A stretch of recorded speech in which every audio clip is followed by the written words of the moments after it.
more when I was wrestling, but this is probably the first one I've done this year. So I don't do them very often, but I would like to start doing them more. But if my schedule permits, but it's very hard.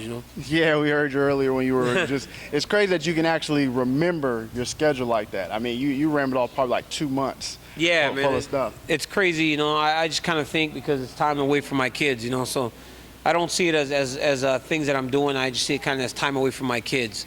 So it sucks, but you know what? It's part of the job, and it's what I have to do to provide for them.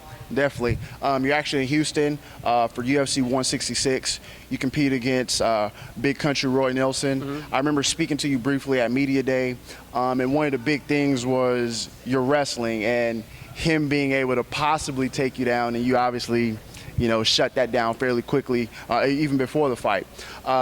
During the fight, was that maybe a concern going through your head? Was, you would touch him up a little bit and he would possibly go for the shot? No.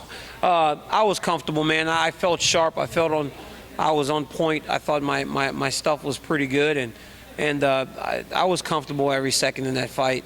I'm very confident in my wrestling. I've spent a lifetime attaining this skill, and I don't worry about that when I get in the cage. At any point, because I know you hit him with some solid shots, Big Country, hard to finish. Yeah. Did you think at any moment in the fight that you were going to be able to finish him? I thought I had him hurt with that knee in the first round in the stomach, and then I ended up kneeing him low like a dummy, so he ended up getting the break. I thought that hurt him a little bit, and I hit him with a front kick in the second or third round that I thought hurt him pretty good. But you know what, man? He has his ability to recover is second to none, and hats off to Big Country for a great fight. We know one of the issues going into the fight was beard, also the beard gate, so to speak. Do you feel that the beard gives him a little cushion, or what was the main issue about the beard? I was just really messing with Roy, man. I was a little gamesmanship before the fight, anything to try and swing the things in my odds.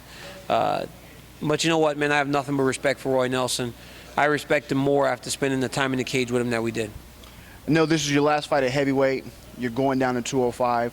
Where do you feel that you fall through the lines of all the 205 contenders? I think I'm right up there, man. At least I should be. My resume speaks for itself. I've done some good things in MMA so far, and